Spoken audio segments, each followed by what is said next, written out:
say you'll catch me.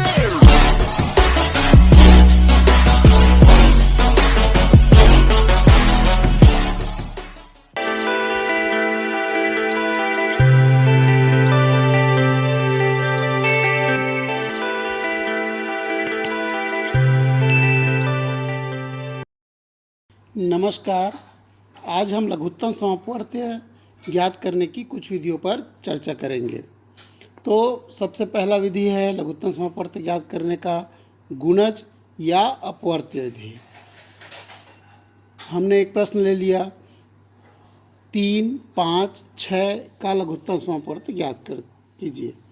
तब कैसे करेंगे? इसके लिए सबसे पहले 3 का अपवर्त्य क्या होता है? 3, 6, 9, 15, 3 6 18, 3 7 21,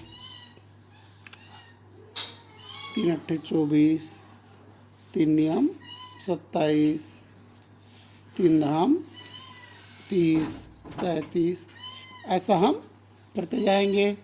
फिर उसके बाद 5 का अपवर्त्य है।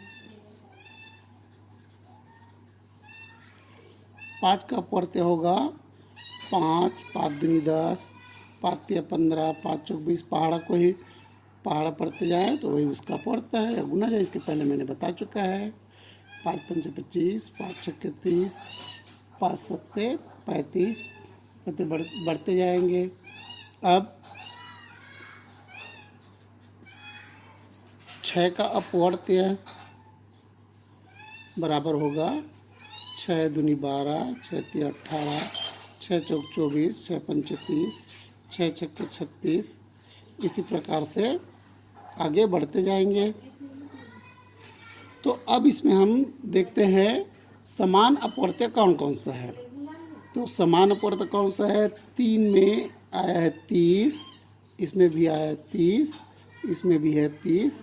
इस प्रकार हम इसका समान अपवर्त्य ज्ञात कर लेंगे। समान अपवर्त्य होगा 30 और आगे करते जाएंगे। जब अपवर्त्य निकालते जाएंगे तब आएगा 30 के बाद क्या आएगा? 60, 90। इस प्रकार से आगे आते जाएगा। तो लघुत्तम समापवर्त्य का तात्पर्य होता है सबसे छोटा समान अपवर्त्य। तब लघुत्तम समापवर्त्य क्या होगा? बराबर होगा 30। इस प्रकार से 3, 5, 6 का लघुत्तम समापवर्त्य आया 30। अब दूसरा विधि लघुत्तम समापवर्त्य ज्ञात करने की दूसरा विधि है अभाज्य गुणनखंड विधि। अभाज्य गुणनखंड के द्वारा भी लघुत्तम समापवर्त्य ज्ञात किया जाता है। प्रश्न ले लेते हैं 16 और 24 का लघुत्तम समापवर्त्य ज्ञात कीजिए।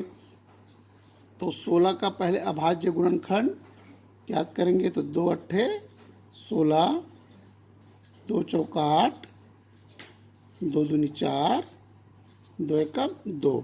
इस प्रकार 16 का अभाज्य गुणनखंड क्या हुआ? 2 गुना 2 गुना 2 गुना 2। अब 24 का अभाज्य गुणनखंड निकाल लेंगे। 2 एकम 2 दूनी 12 बार गया। फिर 2 छक्के 12। वास्तव में इसको हम भाग देते जा रहे हैं। 2 तिया 6, 3 एकम 3।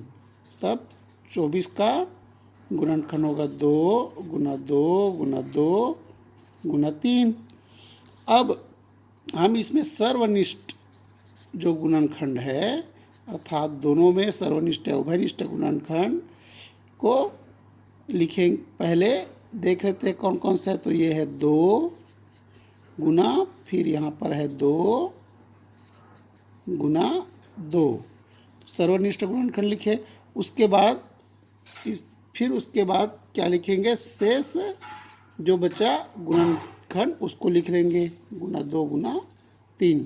तो जब इसको गुना करेंगे तब यह हो जाएगा 2 दूनी 4, 4 दूनी 8, 8 दूनी 16, 16 तिया 48।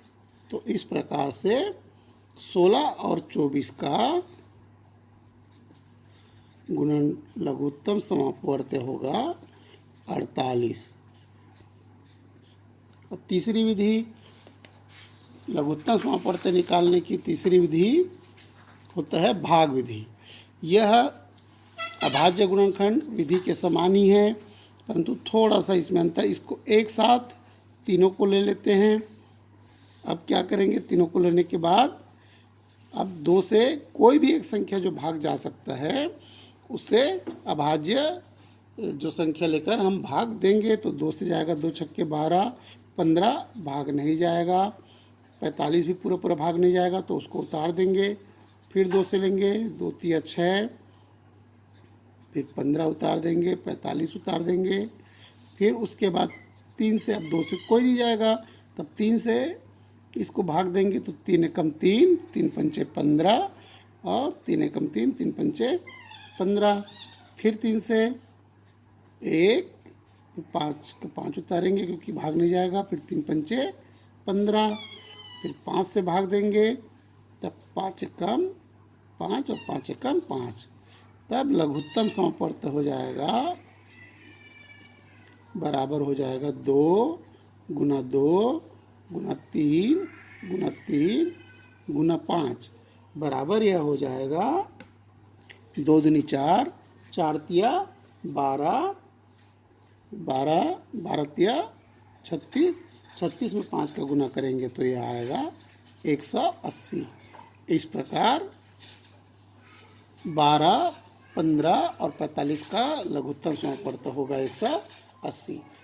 तो आपको अब लघुत्तम समापवर्त की 3 विधियाँ, गुणज या अपवर्त विधि, दूसरा है अभाज्य गुणनखंड विधि और तीसरा है भाग विधि। यह तीनों विधियाँ मैंने आपको बताया, आपको यह अच्छे से समझ में आ गया होगा। धन्यवाद।